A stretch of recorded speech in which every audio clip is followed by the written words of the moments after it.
Bien, pues el profeta que nos toca traer delante de todos en esta mañana es el profeta Nahum. Realmente los profetas son libros que no suelen ser trabajados, ¿vale?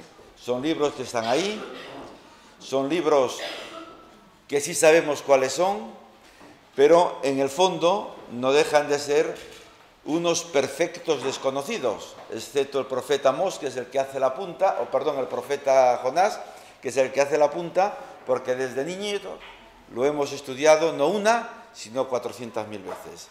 Pero el resto, salvo algún texto en concreto, algún capítulo, el resto pues son perfectos desconocidos para cada uno de nosotros. Pero no debemos de olvidar nunca de qué es la palabra de Dios, ¿verdad? Y que son indispensables porque tienen mensaje para cada uno de nosotros. Y para eso pues me remito a lo que el apóstol Pablo le dijo a Timoteo en su segunda carta, en el capítulo 4, dice que toda la Escritura, desde el libro de Génesis hasta el libro del Apocalipsis, ¿sabes lo que dice? Que trae beneficio y provecho a tu vida. Claro, el beneficio y provecho que trae a tu vida solamente es cuando esta palabra que está aquí escrita se aplica. Si no se aplica, no trae provecho, ni trae beneficio, ni trae nada. Creo que es bastante claro y esto no quiere mucha más explicación. Pasa como si yo me siento a la mesa, mi mujer me prepara una buena comida, pero no la como. Será muy buena, habrá llevado todo el trabajo del mundo, pero al final, si yo no la como, no disfruto de ella, no me sirve de nada. Pues lo mismo sucede con la palabra de Dios. Por eso es necesario que recurramos a ella cada día de nuestra vida. Y el libro que nos toca hoy, que es Nahum, tiene 3 capítulos y también tiene mensaje de Dios para nosotros, y es donde yo me voy a querer extender un poquito más que en las cosas que están alrededor, ¿verdad? Nínive, desde su rey hasta el más humilde de los ciudadanos, se han arrepentido de su pecado, ¿verdad? Y Dios ha condonado el juicio que iba a recaer sobre ellos. Y esto pasó pues hace 150, 200 años atrás de la profecía de Nahum, pero no han recordado todo eso que Jonás había predicado y han vuelto a recaer en los mismos pecados, ¿verdad? El autor, como lo dice el capítulo 1, es Nahum, que significa consuelo, consolación. Era natural de Elcos.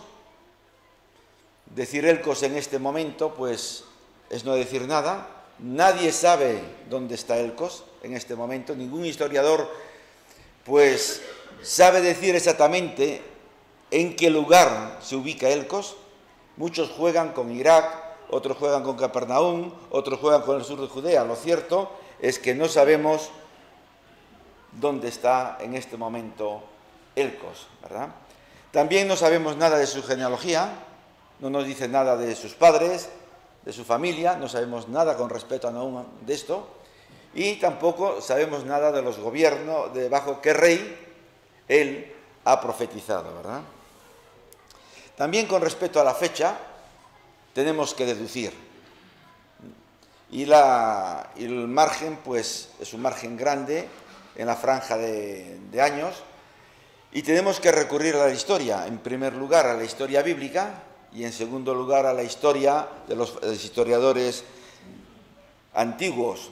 La historia bíblica, pues nos podemos acercar al capítulo 3, versículos del 8 al 10, donde nos habla que Tebas fue conquistada por Asurbanipal en el año 663.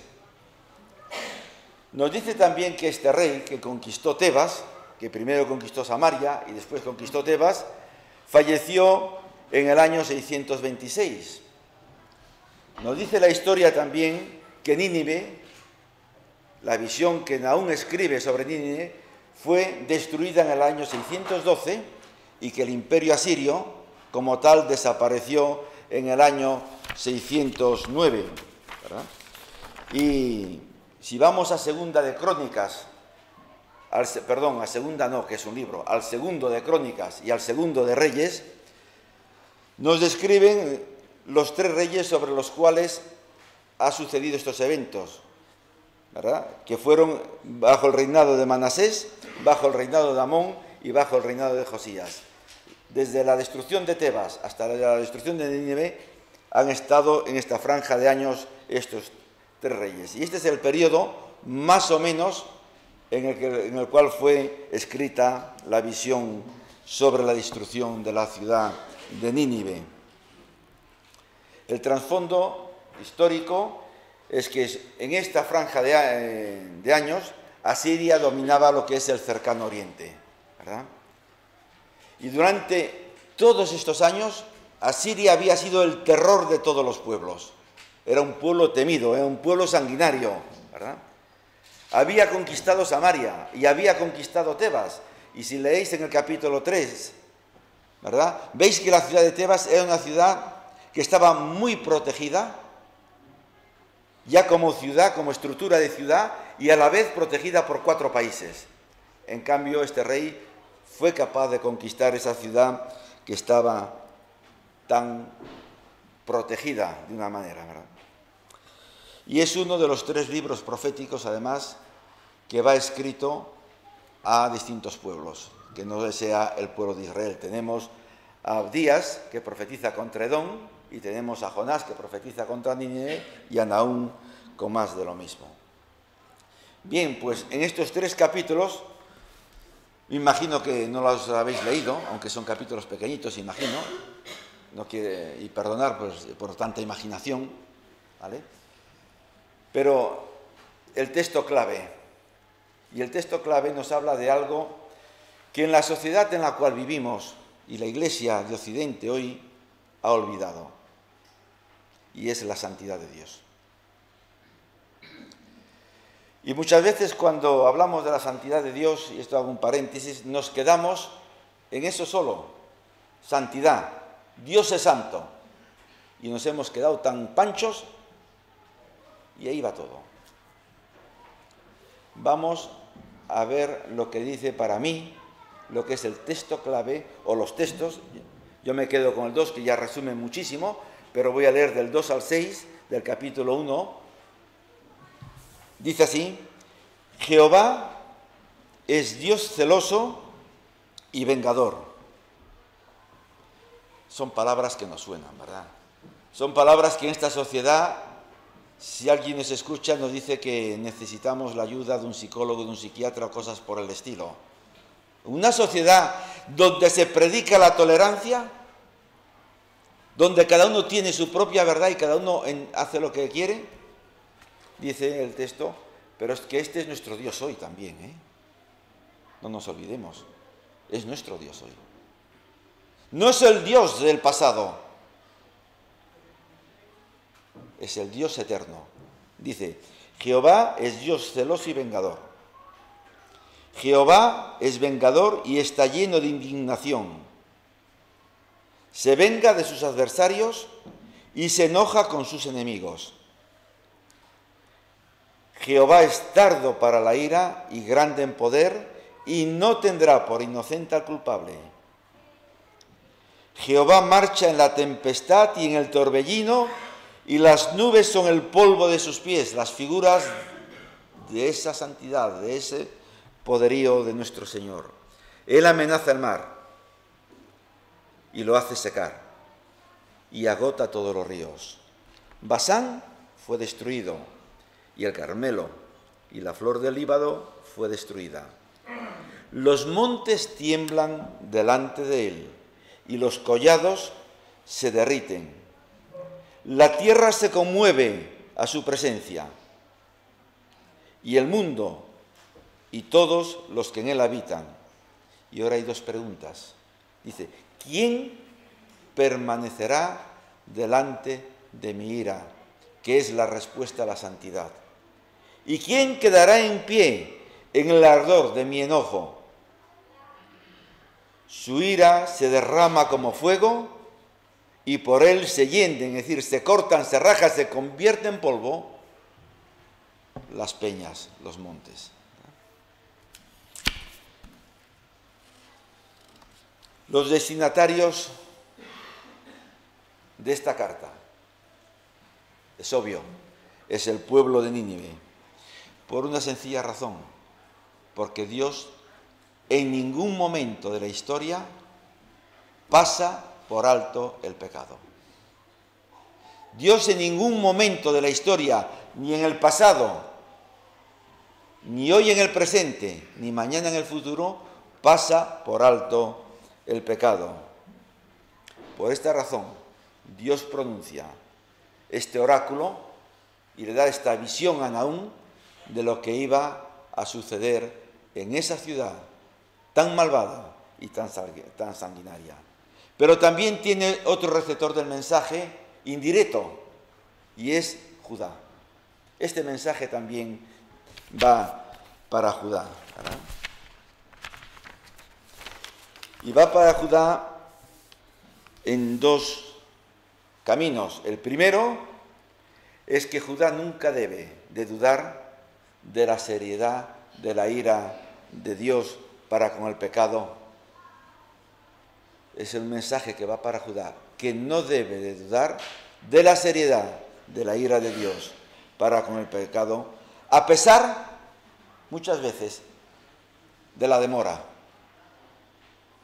Porque muchas veces se entiende que la demora ha dado ya por cerrado muchas cosas, pero no es así y eso nos confunde. Y lo segundo que le está diciendo a Judá es que hay consuelo para Judá. Y el consuelo que Dios le provee a Judá no es porque él haya destruido Nínive y haya matado a todos los ninivitas y haya acabado con el gran imperio asirio, ¿verdad?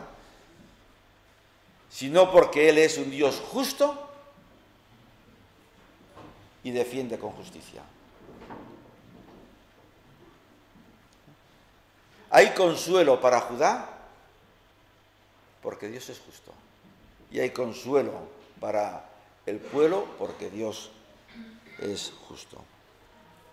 Y esto es así un poco pasando por encima este libro de esta visión, este oráculo del profeta Nahum.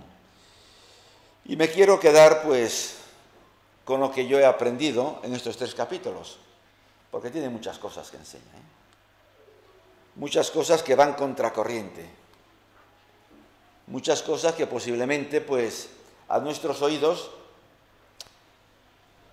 no sean gratas o muy aceptables. Lo primero que yo aprendo con esto es que Dios es supremo y es soberano. Y Él es el que da principio y fin a los países y a las naciones. Si no, Daniel, en el capítulo 2 y en el versículo 20, ante el imperio que asoló al imperio asirio y terminó con él, ante ese rey, que él se creía más que rey y ante cual todo el mundo de aquel entonces temblaba, Samuel con valentía, con serenidad y con seriedad le dice: sepas tú, oh rey, que Dios es el único que pone y que quita. Y esto creo que está fresco para cada uno de nosotros hoy, ¿verdad? ¿Verdad que está muy fresco esto? Venimos de 300 y poquito días sin gobierno en nuestro país. Cierto, ¿no? Se corrieron ríos de tinta a ver quién iba a quedar, cómo se iban a formar las coaliciones, sube o baja. Las televisiones, la radio, las tertulias, bueno, o el fútbol o lo que estaba sucediendo con nuestro país que no tenía gobierno era lo que estaba a la orden del día, ¿vale? Y que el mundo entienda de que yo cojo mi voto y lo meto en una urna y yo voy a cambiar ese gobierno, lo entiendo y lo comprendo. Ahora, que el pueblo de Dios crea que por meter un voto en una urna va a cambiar un gobierno, por lo menos yo en la palabra de Dios no lo veo, ni lo encuentro ni lo entiendo. Y me gusta mucho cuando José, que es el único que lo hace, si alguien lo hace, pues lo hace muy esporádicamente, pero al único que tengo en mi mente es a José, porque siempre que él tiene la presidencia de la reunión de los martes de oración, hay algo que nunca se olvida y siempre hace. Y creo que es a lo que estamos llamados como pueblo de Dios. Y es algo que yo personalmente no hago, no voy a decir si tú lo haces o no, pero yo no lo hago. ¿Y por qué digo que no lo hago? Porque el que lo haga una vez o 2 veces al mes no quiere decir que lo haga. Muchas veces tenemos la costumbre de extrapolar. Y porque una vez fui a Roma, ya voy todos los días a Roma. No. ¿Vale? Y José sí nos recuerda aquí algo que la palabra de Dios sí nos recuerda. Y es de orar por nuestras autoridades. Y a eso sí somos llamados. Para vivir en paz. Y esto es una de las cosas que aprendo en el libro de Nahum, que Dios es supremo y soberano, ¿verdad? Y Él es el quien levanta y el quien tira gobiernos. No hay nadie más.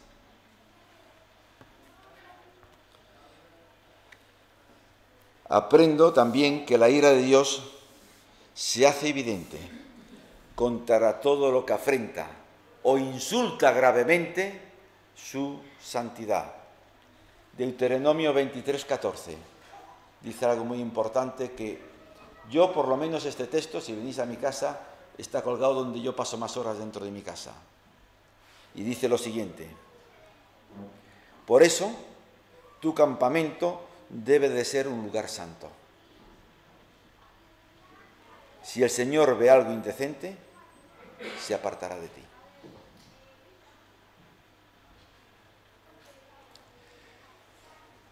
Está ahí, ¿verdad?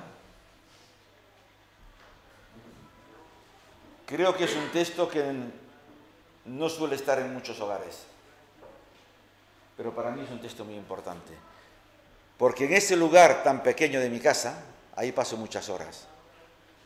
Mi mujer, mis hijos no me ven. Estoy ahí, estoy haciendo cosas, pero quien me ve es Dios. Él sí me ve. Por eso, ese lugar pequeñito en el cual yo me paso un montón de tiempo, y mi casa, que es mi campamento, donde yo moro, donde yo habito con mi familia, debe de ser un lugar santo. Y si mi conducta no es así, estamos ofendiendo la santidad de Dios. También en el versículo 3 del mismo capítulo dice algo muy interesante, que Dios es paciente. Se lo está diciendo a los judíos, ¿verdad? Que estaban sufriendo, que Dios es paciente, ¿vale? Y eso no quiere decir que nuestro Dios sea un Dios débil, ¿verdad? No podemos confundir el ser paciente con debilidad. Lo cierto es que Dios es paciente, Él tiene sus razones para mantener sus tiempos, pero Él siempre trae bendición a todos aquellos que son de Él y que le siguen a Él.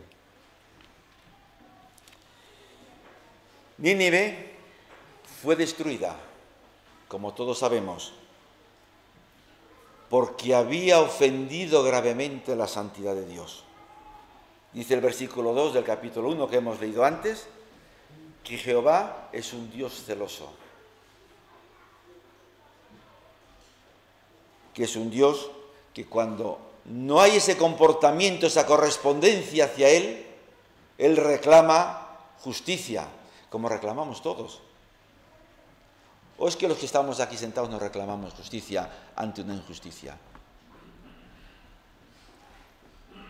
El ejemplo lo decía el otro día, no sé si estabais todos o quiénes estabais. ¿Os imagináis, ¿vale?, que un juez coge a un violador, la policía detiene a un violador, lo lleva ante el magistrado, el violador le cuenta allí su historia y el magistrado le dice, bueno, como yo soy paciente, yo soy tan bueno, soy misericordioso,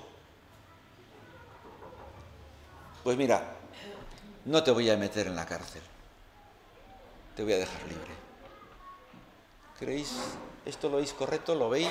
¿Verdad que España entera se levantaría y correrían ríos de tinta y pondrían a ese juez de todos los estilos y colores? Pues Dios es un juez santo y no admite ni tu pecado ni mi pecado delante de su presencia. Cierto que es misericordioso, pero su misericordia ha costado muchísimo. No ha sido gratuita, aunque nosotros seamos receptores gratuitos de su misericordia, ¿verdad? Dice Romanos capítulo 5, versículo 10, que en la época pasada, cuando éramos enemigos de Dios, Dios hizo la paz con nosotros. Pero no se quedó ahí el texto sigue. El apóstol Pablo sigue explicándoles a Romanos cómo fue esa paz. Porque el apóstol Pablo sabía muy bien que Dios es un Dios celoso y Dios es un Dios vengador que no admite el pecado, ¿verdad? Y esa paz, de la única forma que fue conseguida, fue a través de la muerte del Señor Jesucristo, y esto lo deja bien claro para cada uno de nosotros, el apóstol Pablo. Muchos años antes de que esto sucediera, Isaías nos dice más de lo mismo en el capítulo 53, versículo 10. Dice que, algo importante, en el mundo de hoy, hago otro paréntesis, nos creemos que el Señor Jesucristo pues vino a este mundo, nacido de mujer, que la culpa de todo lo que vivió, sufrió y padeció la han tenido los judíos, su propio pueblo. Eso lo creemos, ¿vale? Y que los romanos han sido muy malos, muy malos, muy malos, y empujados por la fuerza del pueblo judío, han crucificado al autor de la vida, ¿vale? Y posiblemente para muchos lo han convertido en un héroe.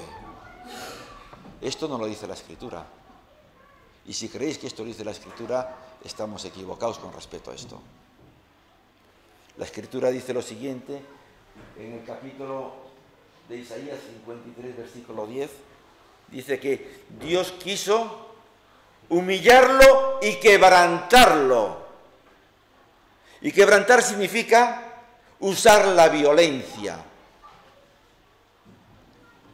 La ira de Dios tuvo que recaer sobre el Señor Jesucristo con toda su fuerza, con todo su poder, con todo. Y Él, que hoy lo recordamos aquí,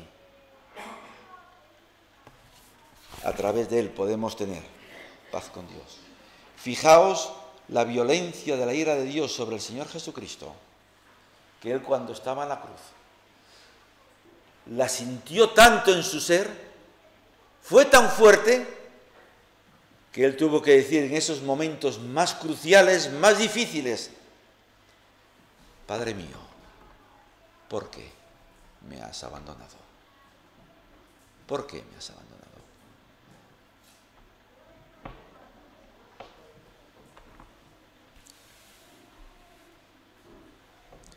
Y todo fue por ti y por mí. Por eso hoy nosotros tenemos acceso a la presencia de Dios. Por eso, como decía, creo que fue Abel, Dios nos ve justos, porque su sangre sigue estando ahí, entre Dios y nosotros. Su sangre sigue estando ahí. Cuando los dinteles de la puerta en Egipto fueron pintados, el juicio de Dios no pasó bajo esa sangre. Pasó sobre aquellos dinteles que no estaban pintados. Y el juicio de Dios cayó con toda su fuerza y con todo su peso, porque Dios es justo. Y por eso actúa. Ante la santidad Dios es justo. Y sobre nosotros, pues también está la sangre del Señor Jesucristo, que nos hace que nos podamos acercar a Él y que Él nos vea a cada uno de los presentes justos. Él fue nuestro Cordero Pascual. Y ya vamos llegando hacia el final. Y también vemos que aquí que hay éxito. El imperio asirio era un imperio de éxito, porque era lo más fuerte que había en aquel momento y en aquel entonces. Pero los éxitos siempre tienen que estar en la vida de las personas controlados y dirigidos por el Señor Jesucristo, porque aprendemos que el éxito en la vida de las personas solo sirve si va acompañado de nuestra entrega y de nuestra obediencia a Dios. También he aprendido otra cosa, que Dios cuida de ti y de mí.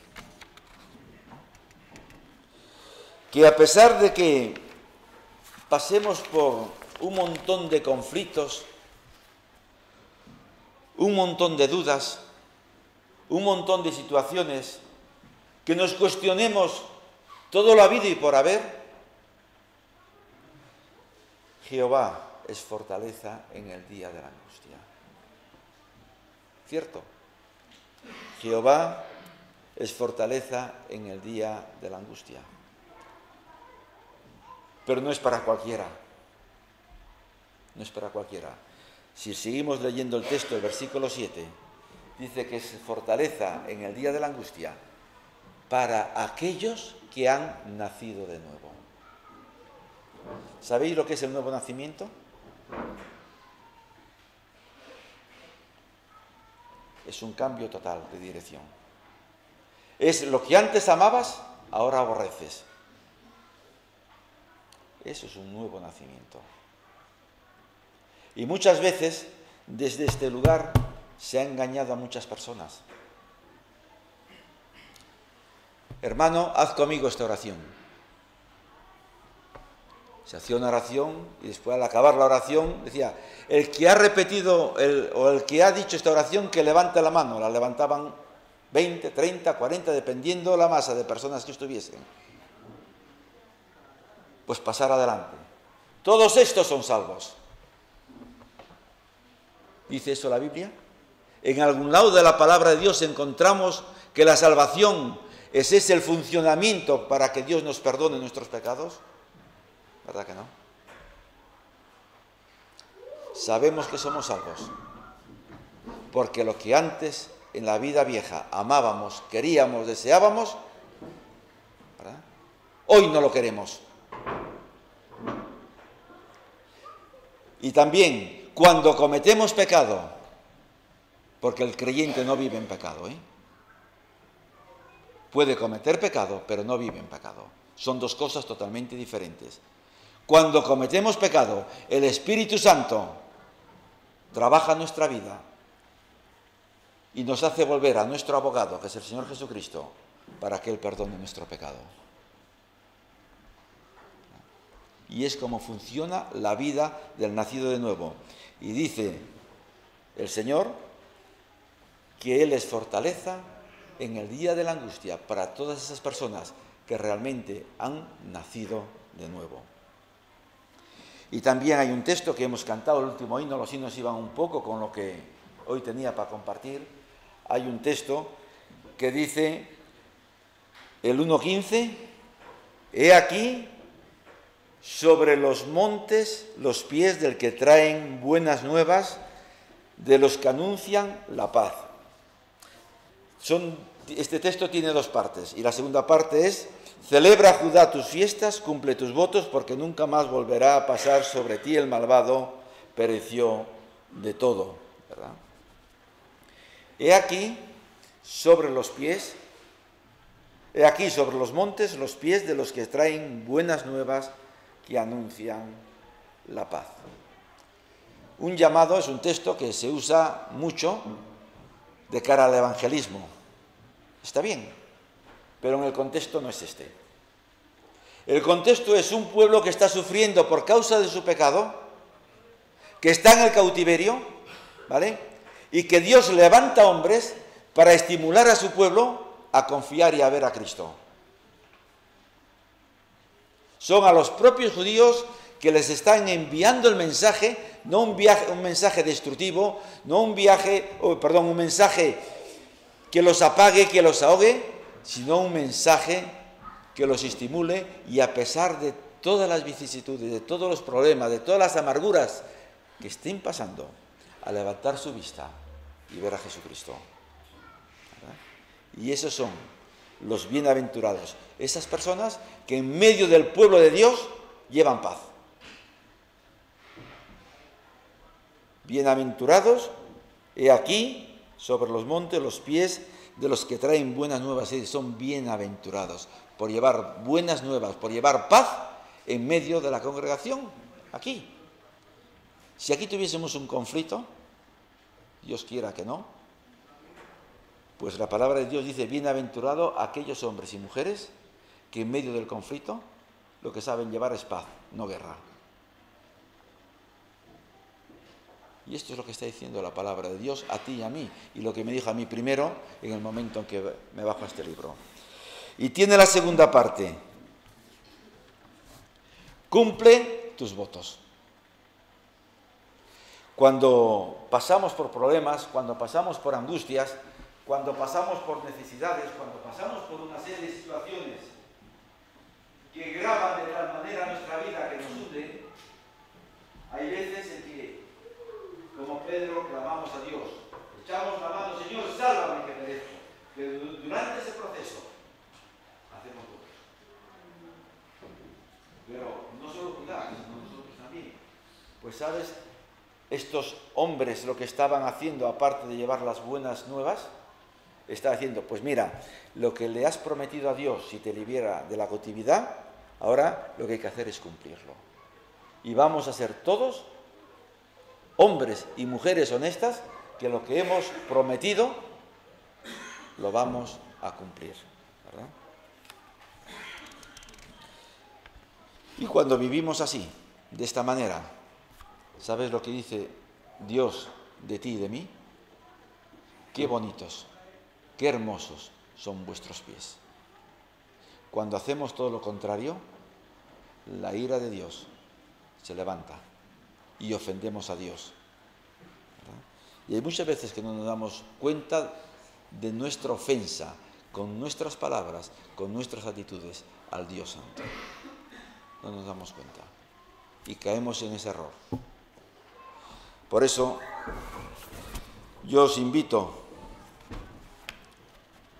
a que cada uno de los presentes se autoexamine, haga un autoexamen, para saber si realmente ha habido un nuevo nacimiento, ha habido un encuentro personal con Cristo, porque nuestra vida tiene que ser transformada, reformada, tiene que ser cambiada. Y tiene que vivir y expresarse de esa manera.